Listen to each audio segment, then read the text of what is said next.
Começa agora o Estilo TV, o seu podcast da construção a seco. E hoje a gente trouxe aqui um convidado super especial para vocês. Ele que vive, respira e expande a construção a seco pelo Brasil.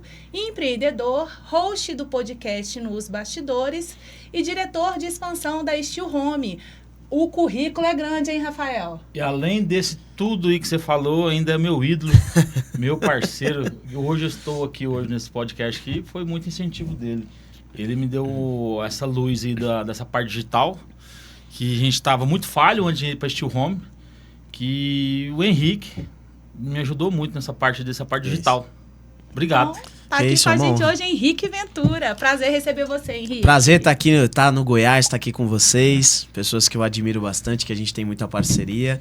E espero que eu possa contribuir aí e compartilhar um pouco da experiência com a galera. Com certeza. Antes da gente começar, então, o nosso bate-papo, eu queria convidar vocês já para ir lá nas nossas redes sociais. Se você não conhece, a gente tem o nosso canal no YouTube, onde tem todos os episódios disponíveis para você do Estilo TV e também no nosso Instagram, tá? Falar também um pouquinho aqui dos nossos patrocinadores, a Steel Home Goiânia, onde você vai encontrar todos os materiais de construção a seco, com qualidade. Então, quer construir com drywall e steel frame?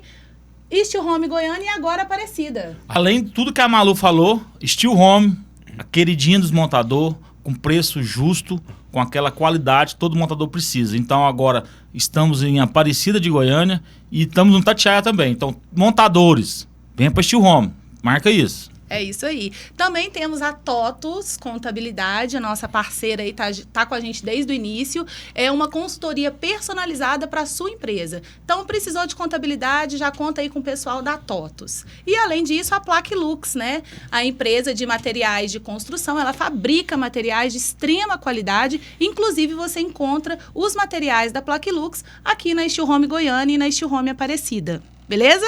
Então, vamos começar o nosso bate-papo? Bora! Henrique, então já vamos começar falando aí pra galera quem é o Henrique nos bastidores, por trás do mundo dos negócios. Maravilha. Eu tenho 32 anos, sou nascido e criado no estado de São Paulo, sou de família mineira, sou casado com a Suelen, pai do Gael, de 1 ano e 3 meses, que são os meus motivos, a razão aí da minha vida.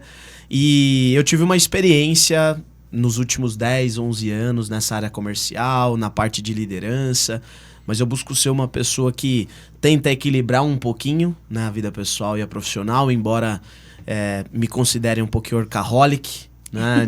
A gente está sempre pensando em negócio, às vezes tem um sábado, tem um domingo, a gente está com a antena ligada. Acho que todo empreendedor é a pessoa que tem a atitude empreendedora, porque você pode empreender não sendo um funcionário, né? Não sendo um empreendedor, você pode empreender sendo um funcionário. E eu tô sempre com as antenas ligadas. Então, buscando ali, né, a qualidade de vida, a liberdade financeira, que eu acho que todo mundo tá prezando o seu estilo de vida. Essa parte de você falou aí da parte da antena ligada, comigo é só quando eu tô dormindo. Então, meus sonhos é a minha parte que mais inspira a ter as ideias renovadoras. O podcast foi criado através desses sonhos que eu tive, que eu falo comigo, que Deus fala comigo quando eu tô dormindo. Então, essas ideias empreendedoras que eu tenho, tudo, 90% delas vem quando eu tô dormindo. É verdade. Mas aí, o que eu falei? Antes, sempre teve, né? Agora, tenho as ideias, levanto, não importa a hora, escrevo. Escreve, isso aí. Deixa um bloquinho de nota ali do Já lado, fica um bloquinho, né, no meu celular e escrevo. 6 horas da manhã, ligo, Malu, bora criar o podcast? Vamos fazer isso. Sempre assim, antena ligada, no 12. Ligado. Desse jeito. Radar ligado. Radar ligado. sempre ligado, né? E a sua trajetória aí? Como que foi? Fala um pouquinho da vida profissional pra gente e como foi a virada de chave para entrar no mercado da construção a seco. Perfeito. Meu sonho, acho que como quase 90% dos meninos nascidos no Brasil, foi ser jogador de futebol. Eu cheguei a jogar em alguns clubes no estado de São Paulo, de menores expressões, e até os 17 anos, quando eu tomei a decisão de parar. Cheguei a jogar contra algumas pessoas famosas, como o Lucas Moura, que hoje é jogador de São Paulo, Neymar, né, que tá aí no Santos de novo. Eles eram da mesma categoria, então na base eu cheguei a jogar contra eles. Com 17 anos, eu tive talvez a primeira decepção da minha vida, o grande impacto emocional da minha vida, que foi desistir daquele grande sonho. Minha mãe falava, filho, vai estudar violão, vai lá na igreja, né? Tinha aula de música, tinha um monte de coisa pra fazer. Eu tava jogando bola a todo momento, focado 100% naquilo, porque eu acreditava que eu seria um jogador e que através disso eu realizaria os sonhos. E aí, com 17 anos, eu desisto de ser jogador e paro e começo a me perguntar o que eu vou fazer da minha vida, sendo que eu botei todas as minhas fichas nisso. Qual tipo de profissão? Quer ser advogado, médico, engenheiro? Não tinha pensado em nada disso. Mas você sempre teve esse tino aí da comunicação forte? Não, eu sempre me expressei bem, mas eu era uma pessoa extremamente tímida. Sim. Família de mineiros, né? Meus pais são mais quietinhos, mais tranquilos. Eu e meus 2 irmãos, a gente tinha um pouco desse comportamento. Então eu dizia que eu não era tímido, mas eu estava tímido, né? Sim. Porque a timidez, ela é um estado, né? Você não é, você está. E aí eu fui construindo essas outras habilidades, que a gente chama, né, de soft skills, ao longo da minha trajetória. E percebendo que, assim, ou eu cresço, eu amadureço, eu evoluo nessas questões, ou eu não vou chegar no nível financeiro, nos resultados que eu quero. Então, assim, tenho medo de falar em público, tenho medo de me expor, mas quando eu percebi que fazendo isso eu conseguia chegar lá, esse sonho foi maior do que esse medo. Então era considerado uma pessoa extremamente tímida. Por incrível que pareça, muita gente acha que não é. Isso aí, quem conhece, novidade. família, amigos... Nunca imaginei. E aí, com 17 anos, eu pego o primeiro trabalho, que era como garçom, ganhando R$50 por festa, casamento, buffet, e fico 1 ano e meio.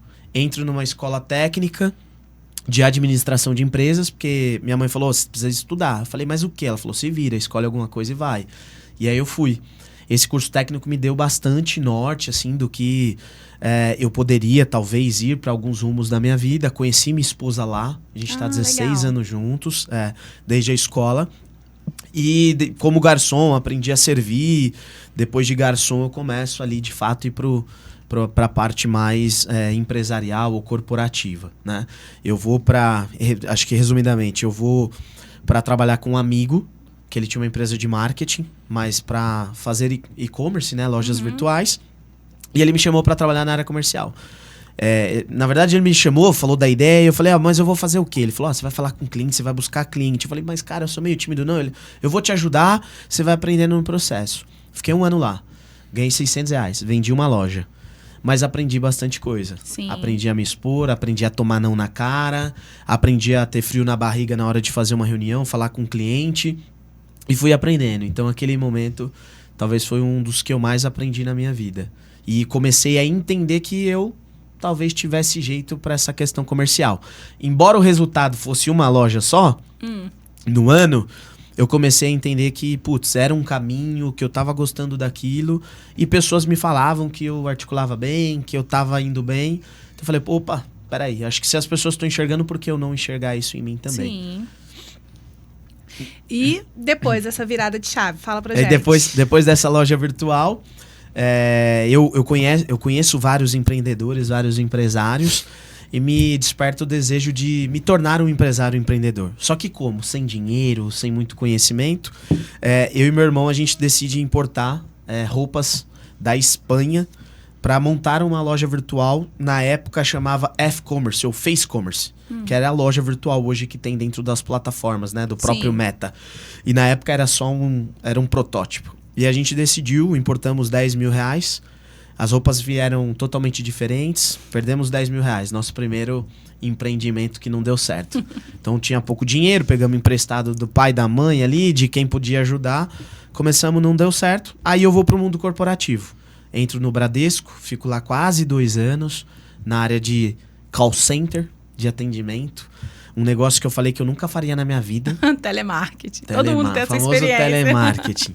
E eu fui pra lá, fiquei 8 meses, aprendi muito, nível de estresse altíssimo, mas aprendi. E de comunicação também, que você lida com todo tipo de público, né? Exato. A gente tinha lá 70 atendentes lá na nossa central para trabalhar previdência, investimentos.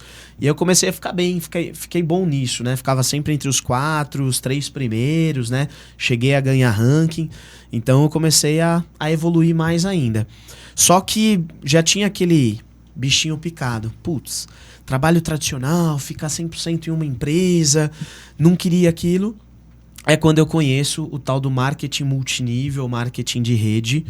Entro nesse modelo de negócio, começo a fazer uma renda extra, começo a montar equipes de vendas e essa renda começa a atingir a mesma coisa em paralelo do que eu ganhava no banco. Sim. E eu vejo as projeções, eu queria voar, o futebol me ensinou a sonhar alto, sonhar grande, a ganhar muito dinheiro, a mudar a vida financeira da minha família. Então eu olho pra lá e falo assim, tá, se eu trabalhar muito, eu vou ser esse cara aqui, que era o meu chefe. Eu quero ter a vida desse cara, porque esse é meu futuro, né? Sim. Eu crescendo vai ser esse futuro. Eu quero essa vida, eu quero esse resultado financeiro, eu quero isso. Não era aquilo que eu buscava, que eu queria mais. Então eu falei, poxa, já que, de certa forma, eu vou ficar aprisionado, vou usar esse termo, aprisionado naquilo, eu preciso de algo que me dê possibilidades maiores. E esse tal desse marketing de relacionamento, marketing multinível, ele me dava essas projeções. Quem que já tinha dado certo que você conhecia? Ninguém. Não conhecia ninguém. Conhecia pessoas que tinham dado certo, mas ninguém próximo a mim. Sim. Nem sabia que isso Pra podia se ser um inspirar negócio ou uma profissão. Eu falei, só de ter a possibilidade, tinha 21 anos na época, eu falei, cara, eu vou pra cima. Eu vou bater cabeça, posso arriscar ainda, não sou casado, não tenho filho, moro com os meus pais, não passo fome, então vamos lá. Começa com pouco dinheiro, comecei com R$2.000 e vamos embora. Aí fico 10 anos lá, me torno uma referência a nível nacional, conheço outros países, vou palestrar em outros lugares, cheguei a ganhar carros, viagens internacionais, cheguei a, num resultado lá, um acumulado de quase 3 milhões em 8 anos na companhia que eu tenho cadastro. Então eu mudo basicamente a minha vida financeira, chego em resultados. E aí eu chego na construção a seco através de um amigo, que é o sócio fundador do Grupo Inova Steel, dono da marca Steel Home, e conhecia ele de infância, de igreja, só que a gente foi para caminhos diferentes. E em um momento você vai olhando a pessoa no Instagram, no Facebook, ele me acompanha, a gente acompanhava, e ele me faz um convite para um tal de Enix. E eu vou em 2023 nesse Enix, ele me apresenta esse mercado, não conhecia nada de engenharia, de construção, nada de nada. 2023? 2023, 2 anos mais ou menos. 2 anos, fez 2 recente. anos que eu conheci esse mercado. Sim. Então é assim que eu basicamente conheço o mercado. E tudo você falando aí, eu tô aqui pensando. Os maiores comunicadores hoje do Brasil hoje, que eu conheço, sim, veio do call center. Vieram de... o telemarketing. Telemarketing, você também veio de lá. Marketing de rede. Eu vou ter que pedir pra ir lá na Oi. Que bom que eu já fazer um trabalhei. estágio lá, né? Eu já trabalhei, então eu tô no Maluco caminho. Eu já trabalhei. E ele esqueceu de informar também que ele foi um dos maiores concorrentes hoje do Caio Carneiro, né? Foi. A Essa galera parte que você conhece falou o Caio aí. Ele Sim. também vem dessa escola. Aham. As nossas empresas tinham produtos um pouco diferentes, tal, mas a gente concorria aí. Concorria diretamente com o homem, com o Caio Carneiro. Diretamente. Eu conheci, eu acompanhava, né? Um cara referência. Legal. Diferença. Muito legal a história de superação, hein? Sim. Né? Desde o iniciozinho lá. E esse frio na barriga aí que você citou, que você tinha no início, ainda tem? Ou não? Já acabou? Cara, a gente tem, né? Eu acho que... Eu costumo dizer pra galera que se você perder esse frio na barriga, é porque perdeu o sentido. Sim. Então, toda vez que você tá fazendo alguma coisa que tem sentido pra você, mesmo que você já faça muito bem e seja acostumado... Pra quem foca em entrega, por exemplo, eu quero entregar o melhor serviço, eu quero entregar o melhor de mim, eu quero compartilhar aquilo que eu sei, seja num treinamento, seja numa obra, seja entregando o sonho de alguém, né? Trabalhar com construção é isso, é realizar sonho. Todo mundo que preza por isso, Sim. na minha concepção, tem o frio na barriga. Só que ele já não te impede mais. A diferença da chave é, antigamente o frio na barriga te impedia. Sim. Hoje ele não te impede mais. Ele é um sinalzinho de alerta, ele é algo assim, isso aqui faz sentido pra mim. Eu olho dessa maneira. Legal. Deu frio na barriga, falo, poxa, isso faz sentido pra mim, eu quero entregar meu melhor. E ele já não é um limitador. Ele é só um sinalzinho de alerta ali, que você tá um pouco nervoso.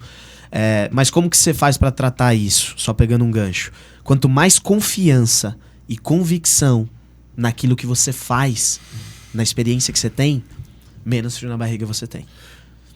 Na minha parte, sim, eu tô muito novo na parte digital. Eu, principalmente, tenho 4 meses, 5 meses que eu tô nessa parte de dar as caras, falar do Steel Frame, falar da nossa vida, falar do Steel TV, todas as formas. Fui fazer um curso de oratória, quando fui falar de mim, eu consegui falar alguma coisinha, não travei tanto. Mas quando eu fui falar do Steel Frame, eu travei completamente. Eu não consegui falar. Quando eu vi lá o público, a parte lá, travei, não consegui. Me deu febre, passei mal. vai ser muito mal. O primeiro Estilo TV, quando foi falar de mim, eu passei mal. Eu não dei conta, maluco, eu travei. Eu falei assim, deu um burnout assim que eu fiquei louco. O que tá acontecendo? Por quê? É muito, igual você falou, o frio na barriga, ele quando toma conta, aí você ultrapassa tudo, né? Exato. Mas agora eu tô começando a controlar. Tá começando a ficar... Mas, cara, ação cura o medo. Eu aprendi isso na minha vida. Tô com medo de fazer isso. É porque você não tem, às vezes, muita confiança ou não fez muito. Você conhecia sobre estilo, mas você ainda não tinha tido a experiência de falar do estilo pra muita gente te olhando, se ver naquela posição. Mas ação cura medo. Henrique, como que cura esse frio na barriga? É ação, agindo, fazendo muito. Você vai fazer ruim, você vai ser mal e você vai melhorando. Da minha parte, que me ajudou muito foi tirar as crenças. Perfeito. Crenças, as coisas que mais seguravam eu pra falar em público, pra falar, até falar mesmo no Instagram, colocar a cara no Instagram. Isso. Eu tinha muita crença disso. Agora já tá melhorando. Foi muita briga. Foi. Repetição é a mãe do aprendizado, né? Você vai repetindo, você fica bom. É verdade. E fala pra gente quem ou o que te inspira aí como pessoa ou como empreendedor? Perfeito. Cara, acho que como pessoa, meu pai. Meu pai acho que é minha grande referência. Porque ele é um bom comunicador, embora seja um cara mais tímido, mais reservado também. Ele é um excelente comunicador, ele é um líder, né? Meu pai trabalhou, se aposentou no ano passado como assistente social. Então ele trabalhou em várias vertentes desse assistencialismo, né? Então trabalhou com moradia, trabalhou com saúde, trabalhou como presidente dos Centros de Direitos Humanos lá do nosso bairro, da nossa região. E sempre foi uma pessoa que as pessoas respeitavam, sabe? Sim. Eu lembro que a gente morava numa rua chamada Rua da Fumaça. Chama até hoje, né? Que é uma rua sem saída, tinha uma folha lá verde. Qual cidade? Né? Em São Paulo. São Paulo mesmo, na capital, na zona leste de São Paulo. E aí... a molecada era muito folgada, né? Sim. De forma geral, é muito folgada, chuta a bola na parede do outro e tal. É normal, coisa de criança. E quando você tinha algum adulto que retrucava, a criançada retrucava junto. Meu pai era uma das pessoas que, se ele falasse alguma coisa, todo mundo ficava quieto e não falava nada. Não retrucava, não batia de frente. Então, ele foi pra mim essa referência de comunicação, de ajudar pessoas, de servir, de melhorar a vida delas, de pensar no próximo e de referência à autoridade, entendeu? Entender que a responsabilidade, ela é um privilégio, mas um fardo também que você vai carregar. Verdade. Muito. E nessa parte aí do empreendedorismo, tem alguém de referência que você tenha? Cara, eu tenho, acho que algumas pessoas, né, que me inspiraram a me tornar um empreendedor. Eu não tenho uma pessoa específica, mas assim, meu irmão foi uma pessoa muito corajosa, que as ações dele ali dentro de casa me ajudaram a tomar uma decisão de focar 100% no empreendedorismo.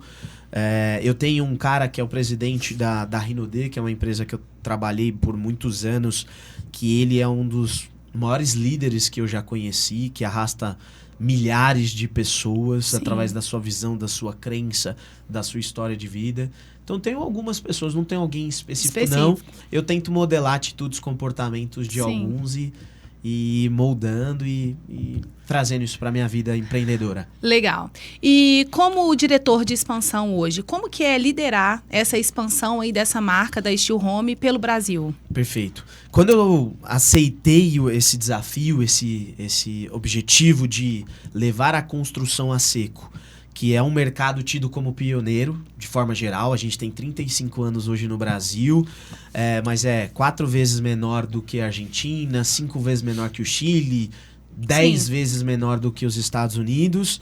Eu aceitei porque eu entendi que era um caminho sem volta, mas por ser pioneiro, você ia trabalhar com o paradigma das pessoas. Sim. Com as crenças limitantes das pessoas. Então, aquela história dos 3 porquinhos, né? Que só a casa lá de alvenaria que não voa, que é resistente. A gente ia lidar com isso. A lidar com essa questão das novas tecnologias, do novo. E, cara, as pessoas hoje estão bem mais compreensíveis com tecnologia de forma geral. Sim. A gente tem inteligência artificial, tem robótica, tem fácil acesso a esse tipo de informação. Mas a construção ainda estava no século passado. E eu entendi que liderar esse movimento, ou estar junto com os líderes desse movimento, seria a gente trabalhar a mente das pessoas.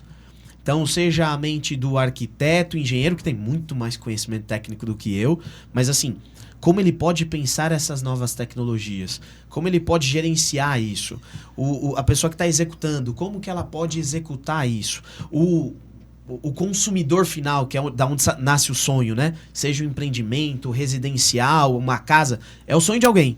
Então, essa pessoa também sonhar em um outro modelo que não fosse ali a convenção, né? A tradicional.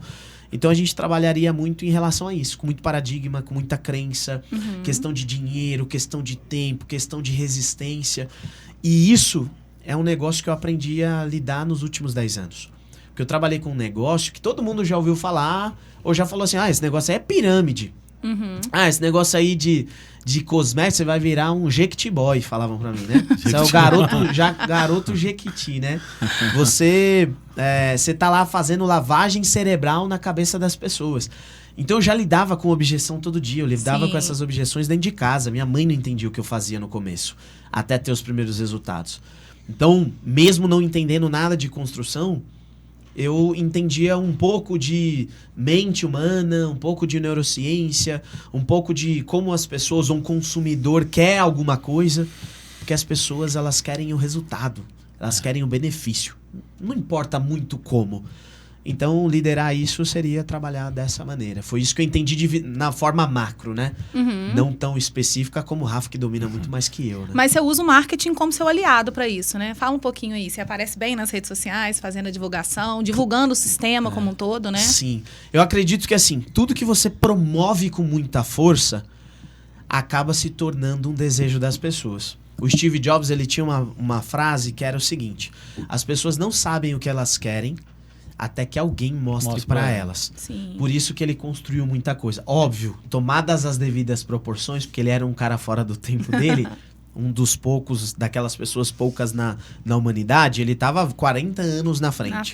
Então ele tava pensando no negócio, o cara já tava em 40 anos, você fala, é impossível isso. E ele sabia que a tecnologia naquele momento talvez não ia dar, mas em algum momento ia dar. Então, acho que a maior parte das pessoas, você precisa promover, você precisa ser visto. No marketing a gente chama de awareness, né? Você precisa mostrar que tá lá, que isso existe, que é benéfico. Sim. Então, e como fazer isso? Cara, você tem que estar aparecendo para as pessoas. E hoje aparecer para as pessoas, se as pessoas estão a maior parte do tempo aqui conectadas, de alguma maneira você tem que estar aparecendo no dia a dia dela. Então, acho que promover é isso. Tem uma historinha que fala que o ovo da pata é mais nutritivo que o da galinha. Não sei se você já ouviu isso. Quem fala bastante? Quem é que conta, Malu? Ele conta direto essa historinha pra gente. É, isso. Eu mas acabo de contar agora. Mas conta pra galera aí de casa já entender, porque a galera não sabe, mas o Rafael fala pra mim. Essa história eu ouvi, sei lá, uns 10 anos atrás, e o ovo da galinha, ela vende mais porque ela promove mais. Sim. Ela, talvez a pata, ela vai lá, ela bota o ovo, fica escondidinha, fica quietinha. A galinha sai berrando, né? Então, a promoção, a venda é muito maior. Então, nem sempre o melhor vence. Sim. O conhecido, né? Ou o que mais promove, às vezes, vence o melhor. Com certeza. Então, nesse sentido, a gente vai se posicionando. Não me considero, acho que tem muita coisa para fazer ainda acho que eu entrego pouco daquilo que eu poderia com as correrias do dia a dia. Mas, na medida do possível, a gente tá lá promovendo. Essa frase do Silvio Santos, né? O Silvio Santos falava muito dela, do pato e da galinha. E assim, dele? Eu uso muito isso no meu treinamento de vendas que eu tenho. Usa mesmo. Os meninos, eu sempre falo dela, porque vocês têm que aparecer, vocês têm que gritar. Aí eu tenho uma que aprendeu isso lá com a gente lá da Home lá da Goiânia, agora todo mundo fala, pode gritar um pouco, vamos manejar um pouco. Grita menos. Grita menos um pouco, porque tem que aparecer. É verdade. Essa aí é a coisa mais intensa que tem da vendas. Você é tímido, você não vende. Quando você se entrega e aparece, você vende mais. O resultado vem mais rápido. Eu acredito que o volume de ação, o volume de aparições, o volume... Você fala para as pessoas, daqui a pouco se torna algo muito comum. Com constância, né? Então aquilo que você ouve pouco, de forma geral, num senso comum, você fala assim, mas será que funciona? Será que é isso? Você tem a dúvida sobre aquilo. O senso... Tem pessoas que gostam, mas aí você tá nichando. Mas tem pessoas que, assim, isso aqui é senso comum. Isso aqui eu compro porque é igual comprar uma água. É comum pra mim, é construir em alvenaria. É comum. É assim que eu aprendi, né? Aquela historinha... Não sei se vocês já escutaram a história da frigideira. Não, conta aí. Nunca escutaram? A história da frigideira é mais ou menos o seguinte. tinha um cara num vilarejo que ele gostava muito de pescar, né? Um senhor. E aí molecadinha ficava ali à beira do rio, né? Os ribeirinhos, pulando, brincando, pulando da árvore pro lago e tal. E aí um dos meninos, ele começou a ver um comportamento diferente com o senhor, né? Ele pegava o peixe, media na mão, uns ele devolvia, outros ele ficava. Aí um dia o menino falou, vou perguntar pra aquele senhor. Ele falou, senhor, deixa eu te perguntar, por que tem uns peixes que você devolve e tem uns que você fica? Aí ele falou o seguinte, é porque lá em casa a frigideira é pequena. Então eu pego só os peixinhos pequenos que cabem na frigideira. Sendo que ele poderia fatiar, Sim. algo do gênero. Então assim, moral da história, muitas vezes é a nossa cabeça que tá limitando. Limitante, né? total. Exato. Então eu acredito muito nisso. Mas voltando no gancho, tá, do Steel Frame, eu tô no Steel Frame desde 2008 no Brasil, atuando intensamente, nunca parei. E agora tá acontecendo uma divulgação maior, e tá vindo muita gente pro Steel Frame e tá adotando o Steel Frame. Mas por quê? Por causa da dor da mão de obra. Isso aí. É uma das dores. Pela dor da mão de obra, eles estão quebrando as crenças limitantes de cultura, do toque-toque, de alguns outros que eles falavam muito mal do Steel Frame, que tá acabando agora. Por quê? Sim. Por causa da dor.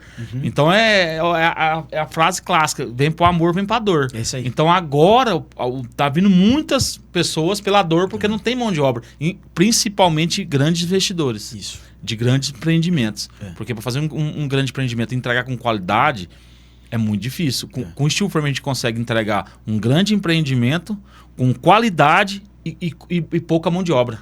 Isso reduz muito o tempo e o valor gasto com mão de obra. Então isso está vindo muita gente pro Steel Frame dessa forma. E eu acho que além desse fator, acho que esse é um dos grandes fatores, a questão da mão de obra.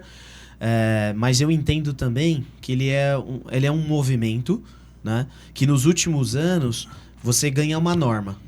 Né? Vocês entendem melhor do que eu. A gente ganhou uma norma. Sim. Por você ter essa norma, você consegue financiar uma obra. Sim. E quando a gente se trata de Brasil, 85% das pessoas classe média baixa.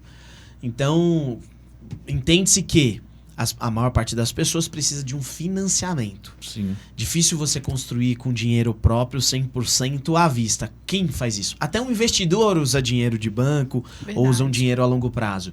E como você não tinha isso no passado, você travava nisso. 1% das pessoas talvez tenham dinheiro para construir, os outros 99% falavam, nossa, interessante o modelo. Só que eu não posso financiar, não consigo fazer, então como que eu vou entrar nisso? Né? Na verdade, esse é um outro fator. Na verdade, a norma facilitou bastante. Já financiava antes. Uma das primeiras casas financiadas do estado de Goiás de Steel Frame foi a nossa, em 2012. Boa. Financiamos, mas por quê? Era um trabalho, era uma luta, porque existia a Datec, porque é a detentora de tecnologia. E o único que tinha do Brasil era a Sangoban. A gente tinha que pedir para eles liberar essa Datec, vir, tudo assinado, faltava assinatura, voltava para novo. Era uma luta, era uma pilha de papel para você aprovar um financiamento. Era mais trabalhoso liberar o financiamento do que construir a casa. Demorava mais tempo, né? Antes da norma. A casa você constrói em um mês, mas na documentação... Era 90 dias. Já tivemos caso de 160 dias para liberar uma documentação para financiar uma casa. E a casa foi executada com 35. Porque era baixo padrão que a gente executava. Ou seja, aquilo que você falava sobre agilidade, sobre rapidez, você não tinha porque caía em terra por conta da documentação, da burocracia. A norma veio e acabou com tudo isso. Agora a gente financia a casa, precisa só de alguns documentos que é fácil de ser resolvidos. Sim, trouxe mais credibilidade também, né? Sim. Eu acho que uma outra coisa que influencia bastante também é muita indústria, né? Você tá tendo o aumento das indústrias, de consumo desses insumos, e você vai balizando o preço, você vai diminuindo o preço, né? Antigamente existia uma diferença mais gritante. Não tinha essa concorrência, uma diferença né? maior e que vai ter sempre, né? Porque o sistema é mais tecnológico, então ele tem um valor agregado. Mas existia uma discrepância ainda maior, né? Então a pessoa olhava ali. Óbvio que a gente sabe que muitas vezes o orçamento do convencional, os americanos, aqui no Brasil eu não sei muito bem ao certo se segue essa mesma média, mas os americanos dizem o seguinte, que lá uma obra de alvenaria, ela pode oscilar para mais em 25% a 30%. Sim. O orçamento inicial. Sim. Você pega o wood frame, 15%, 10%. Você pega o stick frame, mais ou menos uns 5 a 7. Você pega o engenheirado, uns 3%. Isso aí. Então, assim, você tem uma redução de 10 vezes, né? Sim. Eu não sei se esse mesmo número se aplica ao Brasil. Talvez até mais, né? Se brincar, Acho que alvenaria, se brincar, estoura 100%. mais do que 30%. Então, acho que essa diferença de preço vai reduzindo. Então, ela vai existir. O cálculo final, para quem está trabalhando comercialmente ou vendendo, tem que colocar isso na conta, né? Tem. Ah, você pega o orçamento inicial com o inicial, talvez tá maior. Mas você vai pegar o da alvenaria o final, aqui vai oscilar bem menos do que aqui. Então, na ponta, acho que a gente já é bem competitivo. Sim. De forma geral. Acho que tem alguns casos, né? Casas muito populares, embora vocês tenham projetos e tal. Eu acho que ainda tem alguns casos que fica difícil, fica mais apertado mesmo você encaixar um sistema muito tecnológico para concorrer com a alvenaria. Mas de forma geral, hoje, obra pública, comercial, residencial, você tem tudo. Uma outra coisa, acho que é a entrada também de grandes players, né? Sim. Sim, sem Você dúvida. tem aí o próprio Roberto Justo, você tem João Apolinário, você tem uma galera aí entrando nesse mercado que são mais midiáticas, que chama a atenção do povo e fala, Sim. opa, esse negócio aí os É caras estão sério, fazendo senso é. comum, né? Aham. Então acho que aumenta também, vai melhorando o sistema, melhorando. tá evoluindo. Aumentou os holofortes, né? Agora Sim. tá tudo em cima do sistema. É. Pra todo lado. Para quem quer entrar no mercado, né, ter uma franquia, o que você considera essencial para essa pessoa que quer ter uma franquia hoje? Perfeito, tá. Acho que não só a franquia, vou pegar a franquia de modo geral. A franquia, ela nada mais é do que algo que foi validado ao longo do tempo. E aí você consegue replicar isso. Então, de forma geral, eu não sou grande especialista de franquia, tô vivendo isso há 1 ano e meio, 2 anos, meu primeiro projeto de franquia. Só que o que eu entendo, para acho que deixar de maneira mais simples para o pessoal. Se existir uma franquia que ela começa, ela tem 2, 3 meses e ela já quer franquear, seja qualquer serviço, cara, acho que você tem que desconfiar. Porque ela não passou pelo teste tempo. A maior parte dos empresários no Brasil quebram nos primeiros 5 anos. Né? Você tem um índice muito grande, chega a quase 80% das empresas que abrem e fecham em 5 anos. Sim. Então você precisa passar pelo teste tempo. Porque talvez o seu primeiro ano seja excelente. Você seja muito bom, você venda muito, mas você possa pecar financeiramente. Ganhou fiscalmente, muito dinheiro, você ganhou muito gastou. dinheiro, Sim. gastou muito dinheiro, não administrou, não separou o que é dinheiro da empresa, não separou o que é dinheiro do dono. Aí não mantém a constância, não Então adianta. assim, primeira coisa, ela tem o teste validar ao tempo. Se a gente pegar a Steel Home, ela tem 12 anos de história. Pode parecer uma história recente, mas ela já passou por um crivo ali, né, que tem vários dados do Sebrae, que mais de 95% das empresas vão quebrar em 10%. Então ela já está entre os 5%. Sim. Ela apanhou bastante, ela errou bastante. É óbvio que você nunca sabe tudo, mas você já tem mapeado talvez 90% dos problemas daquela pessoa que entrar hoje. Então, a pessoa que vai optar por uma franquia, ela vai economizar, de certa forma, tempo e dinheiro. Então assim, puta, eu tô disposto a investir um pouquinho mais de tempo e dinheiro, ou perder um pouquinho de tempo e dinheiro, putz, eu tô. Então eu já vou para uma marca própria, eu vou dar cabeçada, porque você vai entender o processo, o fornecedor e etc. Se eu quero, talvez, reduzir esse risco, economizar isso, eu posso optar por uma franquia. A franqueadora ela vai te ajudar a gerenciar, vai te dar todo esse acompanhamento, esse suporte, que muitas vezes o empresário não tem, ou se ele tem, alguma coisa falta. Entendeu? E aí, no caso de construção a seco, o Rafael pode me corrigir, mas eu enxergo que existem 2 maneiras de você entrar com mais simplicidade. Então você pode entrar de várias maneiras nesse mercado. Mais simples, ou você entra sendo mão de obra, então você vai fazer um curso, você vai se apoiar alguém, vai ser um ajudante, vai aprender lá na prática e vai começar a executar, talvez vai crescendo, vai estudando e vai sendo um empreiteiro e vai evoluindo. Então é uma maneira. E a outra maneira é através da franquia. Por quê? Porque você entrar com uma construtora, você tem que ser técnico, você tem que conhecer tecnicamente, você tem que conhecer sobre administração e ter este conhecimento na construção. Você tem que ter. Você tem que ter o network, você tem que ter o contato. Porque se você for construir isso, vai levar mais tempo, você vai gastar mais dinheiro para poder fazer assim. Né? Você pode entrar como um investidor, pode entrar como investidor com um parceiro. Só que isso vai exigir muito mais dinheiro, você tem que ter grana. Eu acho que a franquia ela fica no meio, porque você não precisa de tanto dinheiro, né? Se a gente pegar o modelo de franquia que a gente fez, que é um modelo enxuto, 250 a 400 mil reais aí para você abrir uma unidade, tem franquias que você só paga a taxa de franquia nisso. Você não tem material, você não tem estoque, você não consegue rodar. Você precisa de capital de giro além disso. Não que o nosso não necessite, mas a gente faz um modelo enxuto para rodar esse primeiro mês e depois ele mesmo ir se pagando e você ir rampando, né? Sim. Então, eu acredito que a gente conseguiu equilibrar bem esse negócio de não ter tanto dinheiro, já ter um pouco de noção ou um pé ali na construção. Eu já presto o serviço, mas não entendo muito de distribuição, né? Quero entrar na distribuição ou quero melhorar as minhas condições na prestação de serviço. E também, óbvio, eu não estou 100% zerado para começar só com a mão de obra do mais baixo, né? Vou ser ajudante de alguém, vou executar e depois eu vou aumentando meu capital. O que eu decidi entrar pela franquia foi porque eu já tinha 17 anos de execução antes de entrar na franquia. Muitas obras. Assim, eu entro para franquia, se eu não vender para ninguém, se eu fornecer para mim mesmo, tá ótimo, porque o faturamento de material nosso era muito alto. A gente trabalha muito com torres, né? Atendendo várias construtoras, grandes players aqui de Goiânia. Então, assim, foi isso o caminho que a gente tomou para entrar.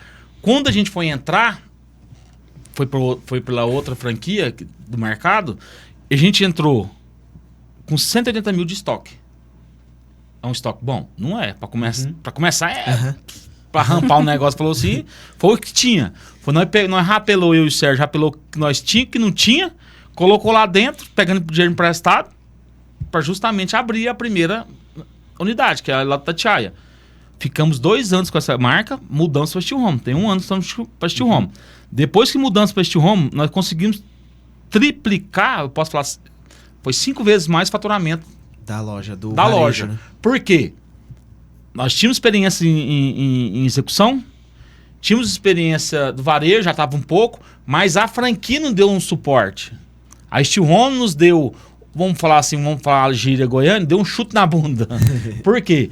Com condições de negociar obras grandes, negociamos várias obras juntos. Perfeito. Pegado na mão, falei assim, ó, conseguimos atender você dessa forma, conseguimos, aí a gente recebia, passava para franquia, recebia, passava. Isso foi uma alavancagem gigante, porque muitas franquias do ramo, hoje acho que tem só 2? 3? 3, com uma de prestação de serviço. 3, que não consegue dar o suporte que a Steel Home nos deu. Eu tô falando por mim. Sim. Né? Por nós da franquia Perfeito. de Goiânia, agora vai inaugurar a Aparecida. Perfeito. Né? Então, assim, foi muito importante a nossa ida para a franquia, mas para a franquia certa. Você entendeu o que você falou? A gente fica feliz. Por quê? Por 12 anos que está no mercado, já conhece como é uma negociação de obra, como que pode negociar, como que não pode. Perfeito. Então, assim, pra gente, pra unidade aqui de Goiânia, foi muito importante essa virada de chave.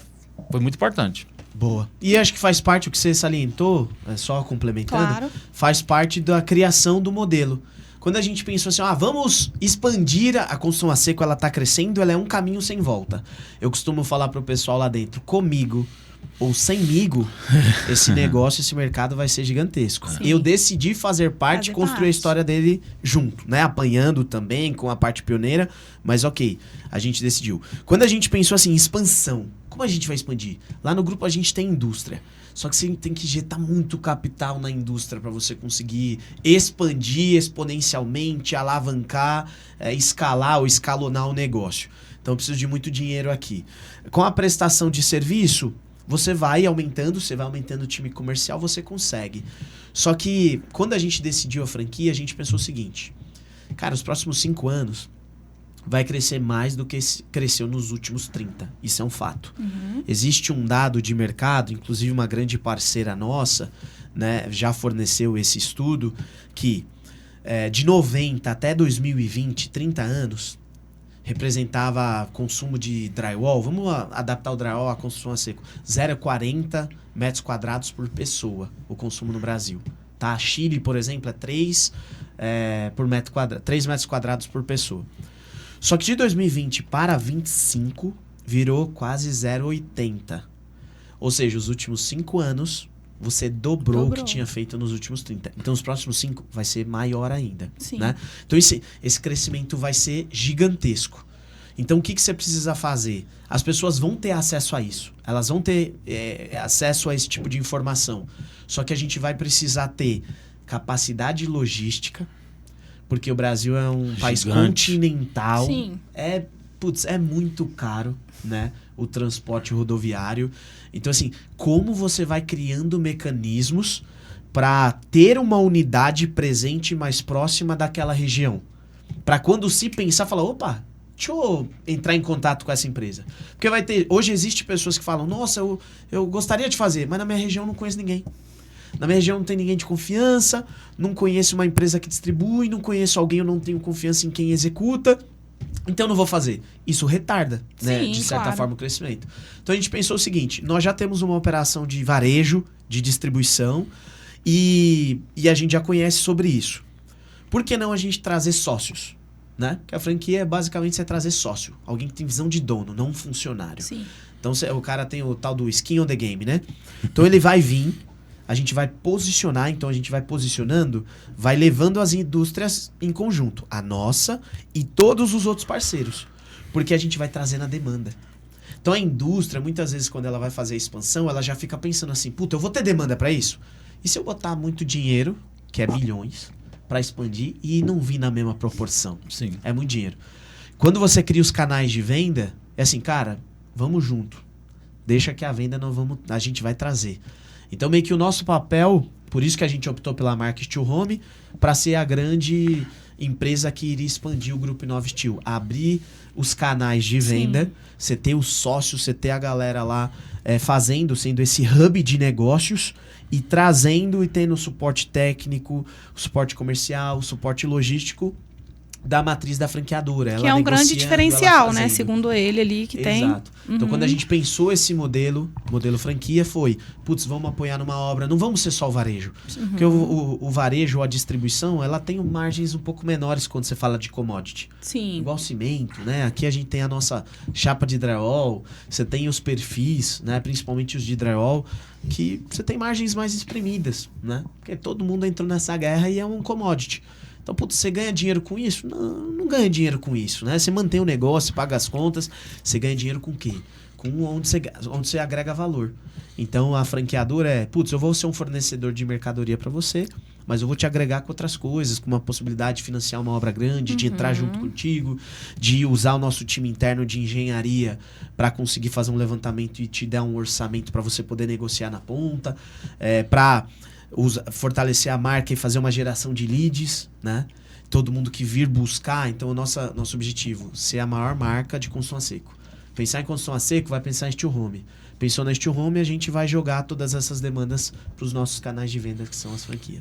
Isso que você fala é muito importante, porque toda indústria precisa de ponta. Exato. De captação, e trazer para dentro da indústria. Qualquer Isso tipo aí. de indústria. Sim. Abrindo as franquias, abrindo tudo isso, você vai ter uma demanda gigante. Correto? E vai trazer tudo para dentro da indústria. E se a indústria não é capaz de atender? Tem que estruturar. Então, sempre vai estar em estruturação. Porque quanto mais loja abre, mais demanda você precisa. Perfeito. Correto? E quanto mais demanda a indústria precisa atender. Precisa atender. Porque é a ponta lá a ponta que é o termômetro. Exato. Qualquer Sim. indústria. Exato. Né? Eu espelho muito o que eu estou falando para você da CIMED. A CIMED, quando ela pegou, o João Adi pegou, colocou tudo à ponta, todos os farmacêuticos lá na ponta, lá, e treinando os farmacêuticos para ser aquela ponta, virou a ponta de inscrição. Perfeito. Né? É isso que eu penso. Concordo. E isso é o plano da Steel Home, né? Exato. É treinar a ponta para que ela consiga ser o termômetro e trazer, putz, isso aqui é dificuldade, isso aqui é oportunidade. Sim. Na minha região tem uma crescente disso, novos fornecedores que a gente pode abrir, parceiros que a gente pode trazer para dentro da rede. Legal. E assim, Henrique, você está aqui em Goiânia, né, para prestigiar a abertura da segunda unidade da Steel Home aqui, agora em Aparecida de Goiânia. E fala pra gente assim, o que vocês esperam, né, dessa abertura no Centro-Oeste, a visão de vocês, assim, com a empresa como um todo, abrindo mais uma loja aqui no Centro-Oeste. Perfeito. Eu acho que até o Centro-Oeste, quando a gente está falando de macro, né? Sim. De ser uma região muito forte de forma geral, né? Então, a gente sabe que essa segunda unidade ela vai ser um sucesso, não só pelo crescimento do mercado de forma geral, no estado de Goiás, das obras, do Centro-Oeste, mas porque a gente tem pessoas à frente que a gente confia também, que tem a mesma visão que a nossa e que faz acontecer. Legal. Então, acho que o que muda, assim, se a gente tá no mesmo mercado, com os mesmos fornecedores, com tudo, o que muda é a pessoa que está ali à frente, né? É a pessoa que está gerenciando, é a que tem desculpa o termo, mas tem o tesão, né? Tem o brilho, Verdade. o sangue no olho. Sim. E salientando sobre essa nossa nova unidade de Aparecida, ela vai ser uma unidade conceito pra gente, acho que tá pra franquia, porque a gente vai trazer um centro de treinamento, vai trazer... Hoje a gente fez ela mais showroom, tentando mostrar todo tipo de arquitetura, soluções. Com tudo. Pra quê? Pra gente tentar não. Vamos trazer engenheiros, arquitetos, investidores, corretores, para quê? Para fazer nosso centro de treinamento funcionar. Para a gente expandir o nome Steel Frame, Drywall, construção a seco dentro do nosso estado. Isso é o nosso propósito, de Aparecida de Goiânia. É uma unidade maior, que é a maior unidade. Vocês têm 3 tipos de franquias, né? 2, a Full e a Standard. Full e Standard. Então hoje nós tem a Standard, que é a primeira que nós começou, agora nós estamos indo para a Full. Isso. Que é com centro de treinamento, que a gente vai trazer o Steel Pro, vai trazer tudo isso para dentro de Goiânia. Que é a formação de mão de obra. A formação de mão de obra. Legal. E para finalizar, gente, vamos fechar aqui. Eu queria pedir que você deixasse aí para a galera que assiste o Steel TV uma mensagem final para quem quer empreender de forma geral. Perfeito. Eu acho que assim, quando você tem 80 anos, 90 anos aqui nesse plano, pelo menos é a minha crença, né? E muito se vai de como você vai contar essa história. Então, história todo mundo tem, né? Só que você pode ser lembrado por aquela pessoa que as pessoas vão ter pena de você, vão ter dó daquilo que aconteceu, falando, nossa, tadinho da Malu, coitado do Rafael, né, judiadinho, que isso, aquilo, e deu errado e tal. Ou elas vão ter orgulho, elas vão se inspirar na sua história e falar, nossa, se ferrou legal, se lascou, mas conseguiu fazer isso e isso. Porque a nossa vida ela é um eletrocardiograma feita de picos e vales. Então, o que você faz nesse processo, as suas atitudes, as suas ações, é o que vão determinar aí qual a história que você vai deixar. Então, assim, quando você fala em empreender, isso pode parecer genérico, pode parecer um papo motivacional, mas empreender não é técnico. Embora você, como empresário, tenha que tecnicamente, independente do seu negócio, fatura 10 mil, 15 mil, você tem que cuidar de algumas questões financeiras, um processo ou outro, a questão operacional e tal. Mas no final de tudo isso, se você não tiver um sonho grande, entendeu? Um desejo, um porquê fazer aquilo, essas questões aqui vão ser empecilhos. Tudo vai ser difícil, tudo vai ser longe, tudo vai ser caro, porque você não tem muito bem claro aquilo que você quer fazer. E aí eu acho que, externando para a galera, empreender ou atitude empreendedora você pode ter na sua comunidade, você pode ter na sua igreja, você pode ter dentro da empresa, ser um intraempreendedor, que a gente chama. Não necessariamente você tem que ter um CNPJ para empreender. Eu acho que você pode começar empreendendo... Ele fala muito isso, por isso que a gente se olhou. Perfeito. Você pode começar empreendendo com essa atitude. Sim. Que o que é atitude empreendedora? Pensar em solução. Então a galera fala assim, nossa, mas temos um problema. Eu falo, tem uma solução? Não tem, então não é um problema. Porque todo problema tem solução. Se não tem uma solução, já não é mais problema. Entendi. Entendeu? Então tá sempre buscando em solução. Como eu posso melhorar isso? Como eu posso atender uma necessidade de alguém, de algo? Como eu posso atingir ali, suprir o sonho de alguém? Então é assim como eu vejo e é assim que eu encaro a minha vida.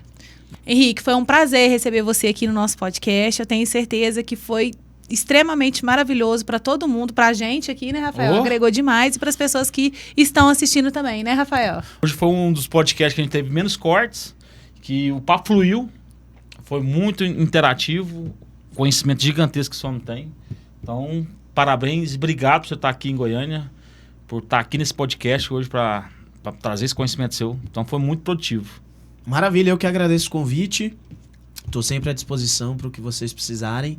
Espero ter contribuído com a galera que está escutando a Steel TV. É isso. Tenho certeza que esse movimento de vocês vai ser incrível para o mercado. Obrigado. É isso, gente. Então, eu agradeço aí quem ficou com a gente até o final. Muito obrigada, tá? E a gente se vê no próximo episódio do Steel TV.